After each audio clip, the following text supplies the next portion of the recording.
what's going on, gamers, what's going on, Japan. So here we're going to take a look at some Assassin's Creed Odyssey real life Greece comparisons to what they did in the game. Because the team that's doing Shadows is the team that did Odyssey, and they did such a great job with Odyssey. But we're going to notice that there's been some changes behind the scenes because this same team wouldn't have produced the results that you've seen with Shadows. That's how you knew a lot of other individuals have gotten involved, like, the Communist Party, the liberals, what's going on to, the bad side that's going on in France. And of course, if you say all that, you got to include the Democratic Party, Left Party. But this is very interesting. It's historical. It gives you an idea about uh, how serious they take the history of these games from a development standpoint rather than the suits and ties coming in and messing all that up. Let's go ahead and take a look at this. This is just another unique aspect, to keep things going in this series as we see how these developers used to be compared to what's going on now. And they still may be around, but there's just been a lot of stuff enforced on them. So, like, subscribe, let me know how you think. Let's dive into this and let's take a look. This guy's cool. I love the phantom familiarity that you feel when exploring places in real life after already exploring them in a game. I got that feeling when visiting New York City after playing GTA 4 or Shinjuku after the Yakuza games, and especially when camping the Big Bend of Western Texas after Red Dead Redemption. But there's a very different kind of phantom familiarity I felt when exploring Greece after playing Assassin's Creed Odyssey, a game that takes place during 430 BC. So this time, the phantom familiarity I felt was one that stretches across millennia. And if any of you ever seen 300, they have that feel in this game. Definitely at the beginning, it's pretty cool with Leonidas. As you know, he was the king of Athens. But yeah, it's pretty awesome. 2,500 years is enough time for governments, empires, languages, religions, and even for nature, trees, forests, lakes, and rivers to come and go, while the ruins of these buildings have still stayed put.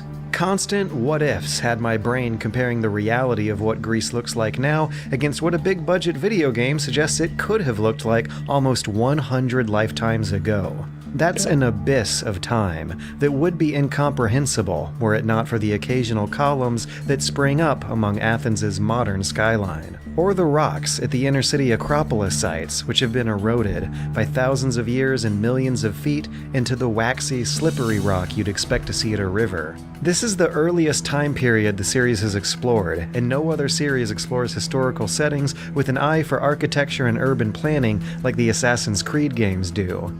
So you see what he just said, for you saying it's just a video game, it's not accurate. No, it is big time. And when people say that, that's how I know they don't play the game. Like, because if you really played the series, you wouldn't say a stupid statement like that. And you wouldn't, say what you said in Japan, and you would understand why they would be annoyed because it's supposed to be rich in the culture that it's representing. Like, big time. We're going to see that. After setting out to photograph the worn-down, sun-bleached, and crumbling remains of ancient Greek monuments that are depicted as new construction with fresh paint in the game, I came away with footage that creates some truly enchanting and powerful clips. Starting, in order of most to least popular tourist attractions, with the Athens Acropolis.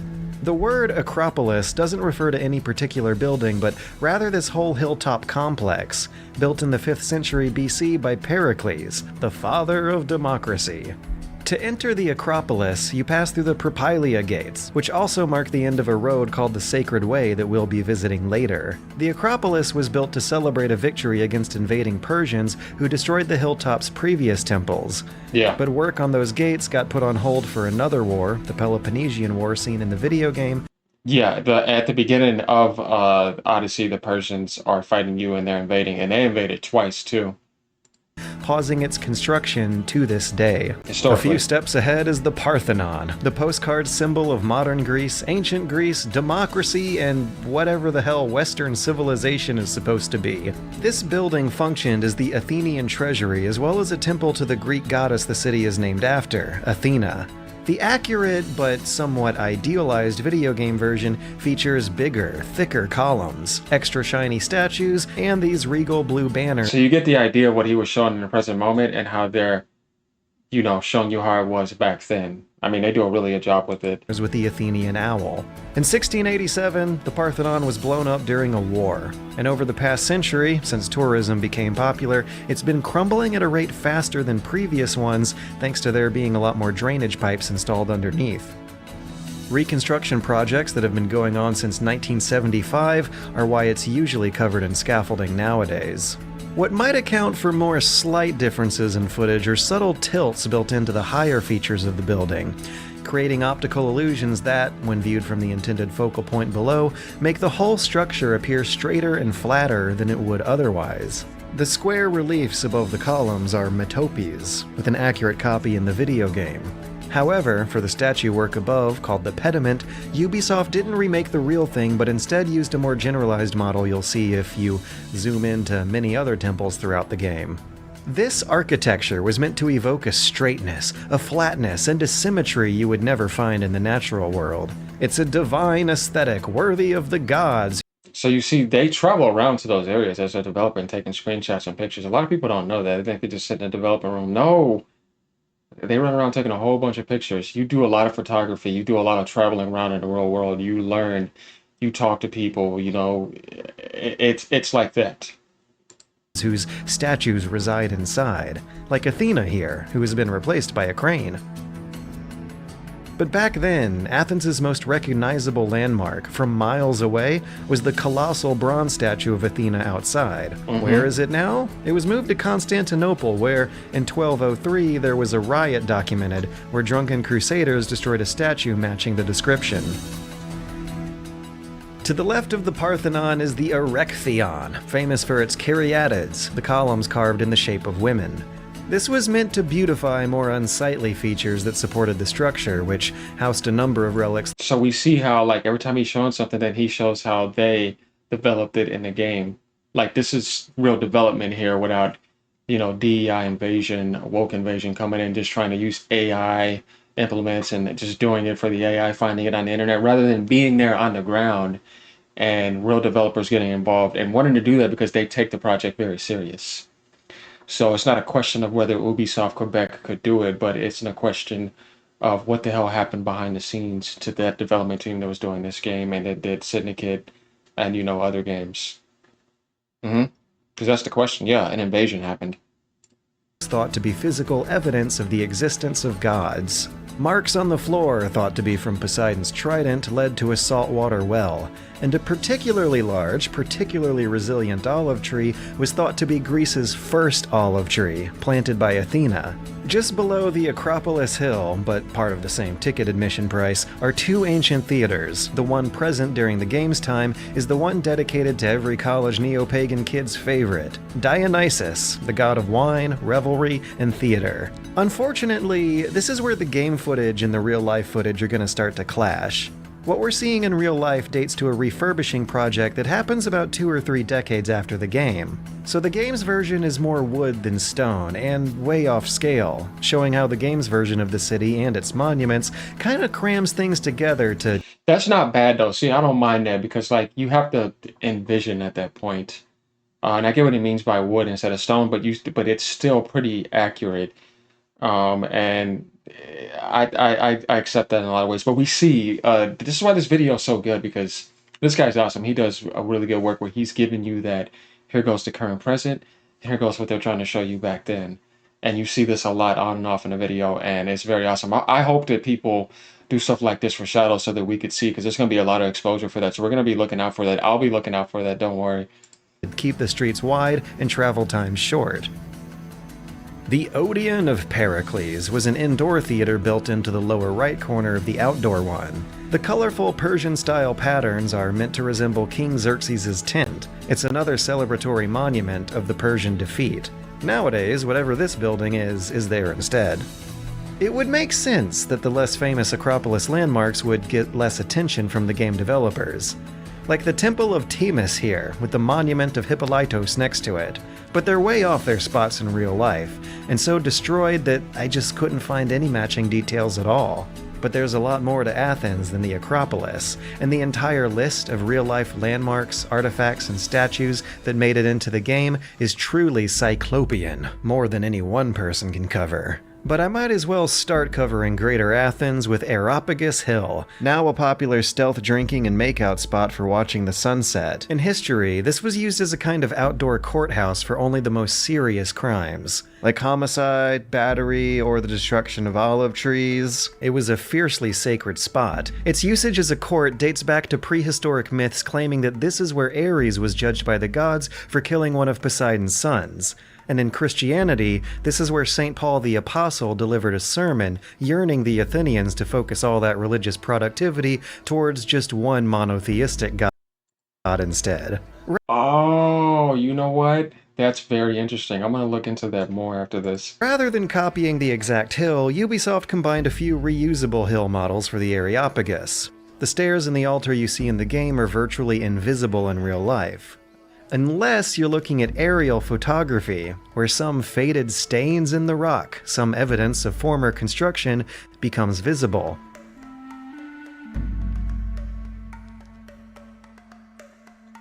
That's still Next pretty up good. is the Agora, or what the Romans would call a forum. This area was the hub for commercial and political activity in the city, and until the construction of proper schools and theaters, it was also the city's educational and entertainment center. These comparison shots, made by matching up the Acropolis walls in the distance, show the transformation of a public market, from open-air tents and stalls, to permanent store buildings, to ruined foundations buried underground, beneath newer construction. The one building from this time period still standing tall and intact, even more than the Parthenon, is the Temple of Hephaestus, located next to the Agora. The Damn. relatively wooded surroundings of the temple I'm loving that I'm seeing a real life image and then he's transporting us right into the game development. This is so professional. I love it. This work is great. And it just gives you an idea. Like, we see this time and time again how serious the developer team was taking this because they were actually being allowed to develop it. So this is why you just leave them alone. Like, it's just so annoying, man. Like, I really hope that there's some changes being done right now to Shadows that are helping big time. We're gonna see.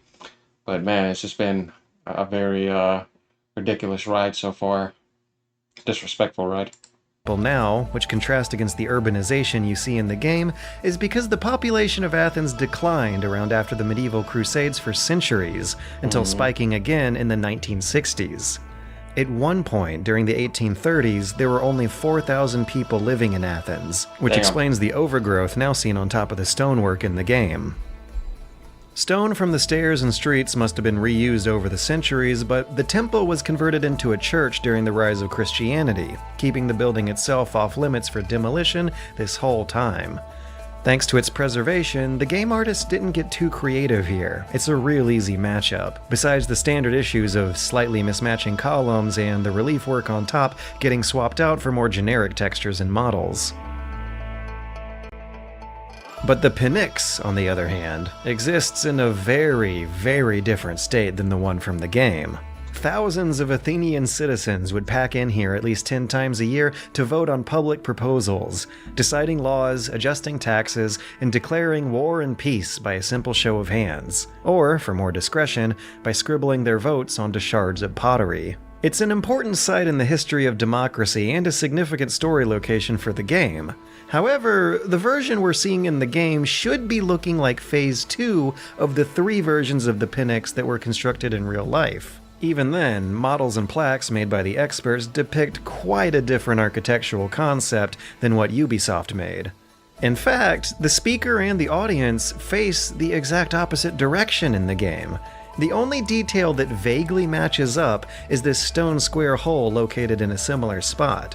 Where the speaker's platform would be in-game, it's more than likely a shaft for a staircase in real life, though. I was briefly romanticized by the thought of Ubisoft's version still existing a few feet underground, but it's a safer assumption that the real Pnyx never looked like theirs at all. It's possible that the game's version is the Phase 1 Pnyx, when the audience was looking at the Acropolis in the background, but in any case, the game would still want to shrink the Pnyx down and make it a little more interesting than a big empty flat clearing.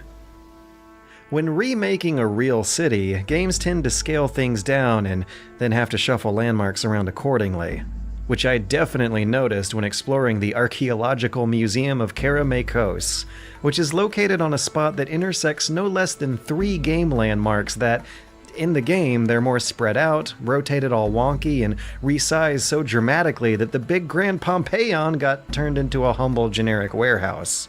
Try as I might, I just could not find any details in real life that matched up with the game, until I realized that what I thought were tunnels or cellar doors were actually canals for the dried up riverbed of what used to be the Eridamos River flowing here in 430 BC.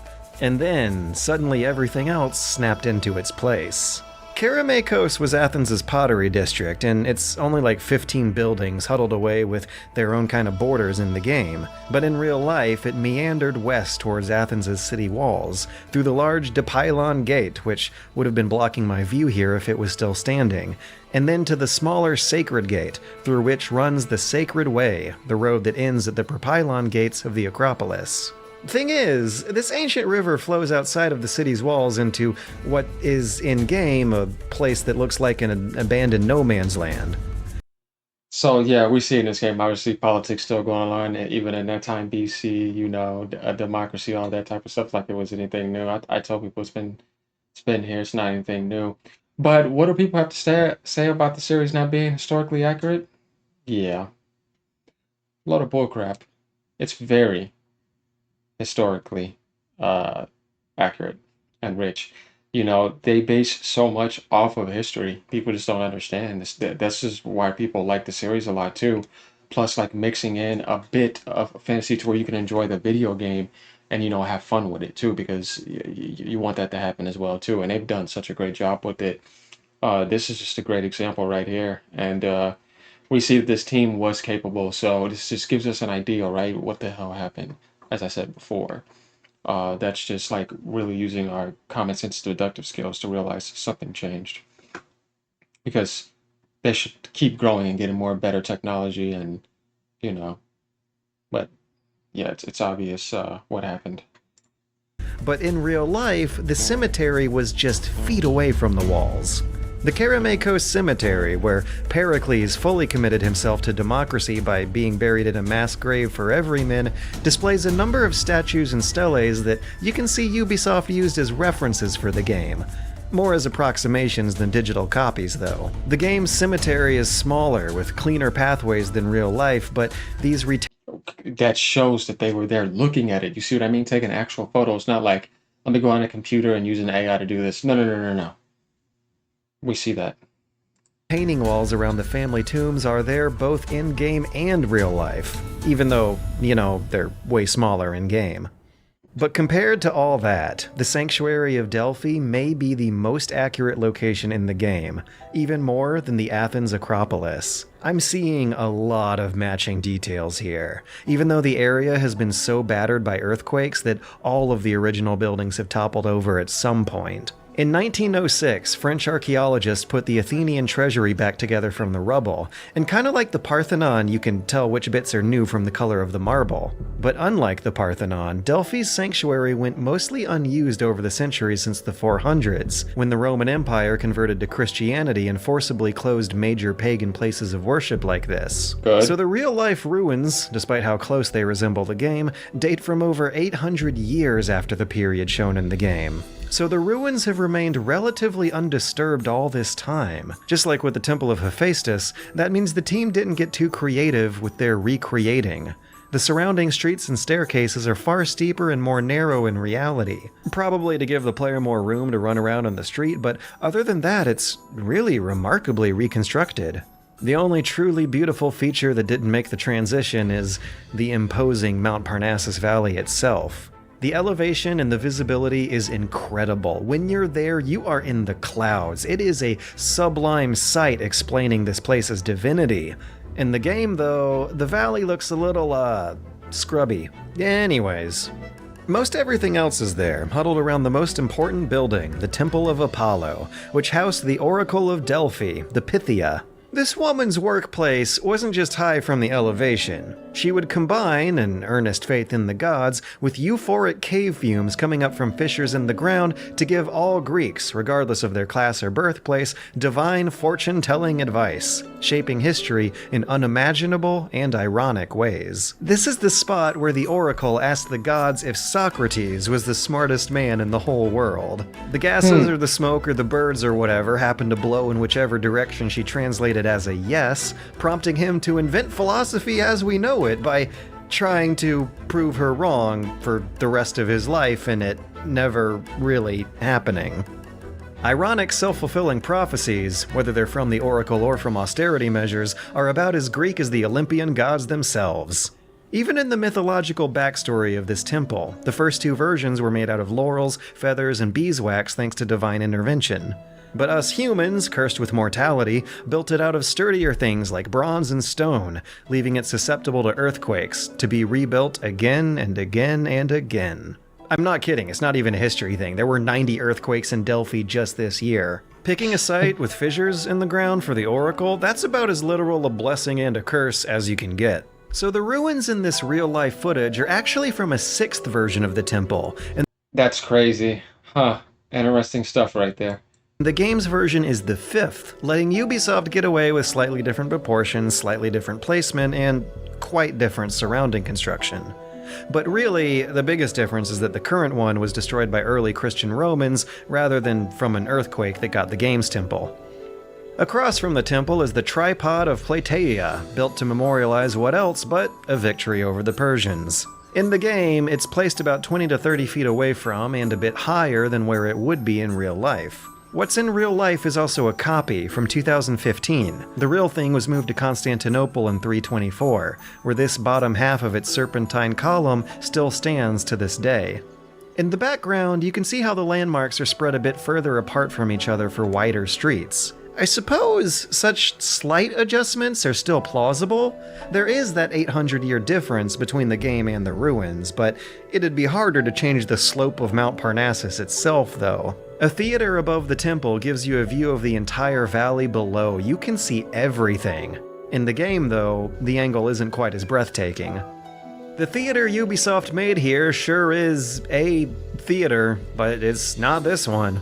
In real life, the ruins date from a remodeling project for when Emperor Nero came to visit in 67 AD. So again, it is plausible that the game's version would be smaller, but I also noticed that these stone barriers and VIP seats look a lot like what's at the Theater of Dionysus in Athens today.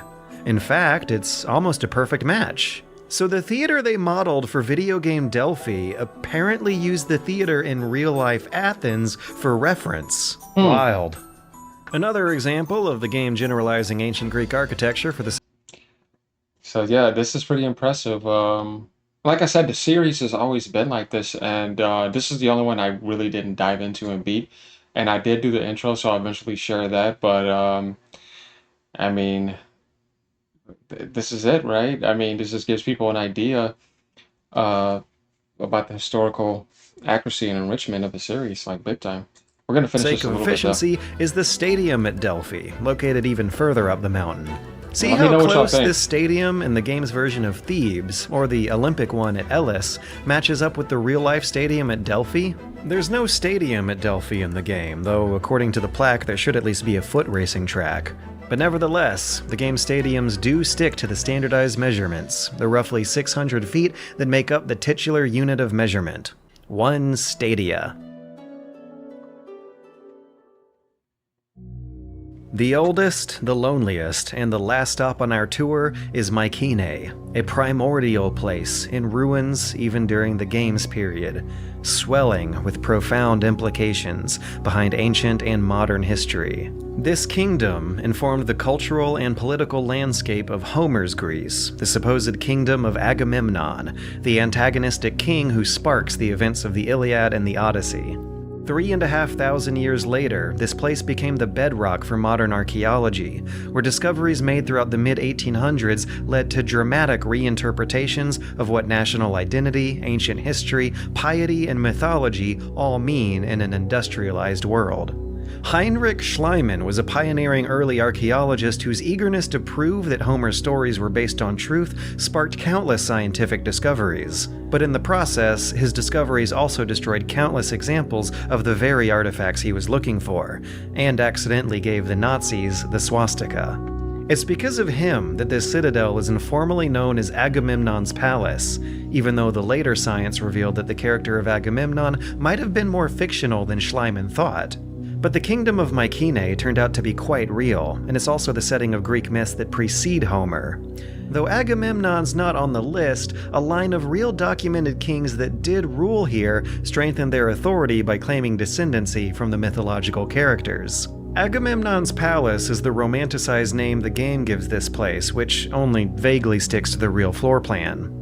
In the game, it's used as a hideout for criminals. Ubisoft wants you to do a lot of fighting here, so it's another example where the streets are wider and the rooms are less cramped than they are in reality. Okay. The famous Lion's Gate is faithfully reproduced, with more texture and depth to account for a lack of erosion. But if you enter and take a glance at the right, what archaeologists call Grave Circle A is dramatically miniaturized. Ubisoft's Mycenae is a mishmash of both faithfully reproduced and creatively redesigned buildings. If I try to match up even a few blocks of Grave Circle A to get my bearings here, the rest of it just doesn't seem to come together. But a short walk across the street brings you to what Schliemann called the Tomb of Agamemnon, and I feel like I have seen this thing in hundreds of games before. It looks like the entrance for a dungeon or a boss battle, but inside there's absolutely nothing. Though it is nice to see that the game's artist used this place as reference for many tombs throughout the game, one of which is, sure enough, just a short little walk away from Agamemnon's palace. At least in the game, there's a much more interesting adventure to be had inside. This grand entryway that looks so recognizably video gamey isn't replicated in video game Mycenae though. For that, you're gonna have to visit some other tombs in the game, like the fictional Tomb of Ajax on the island of Salamis, where, like a lot of ancient history, something unimaginably old, built by people with unimaginably different minds for unimaginable reasons, seems to naturally slot into a commonly understood role for cutting-edge modern-day entertainment. That was really good. And that just gives you an idea of what type of historians and archaeologists they worked with and what type of photography was going on for this game and for this series. So let me know what y'all think.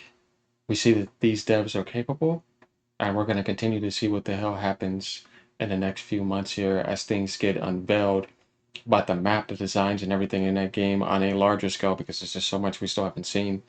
Let me know what y'all think, Japan. Let me know what y'all think, Assassin's Creed fans. All right, y'all. Peace out.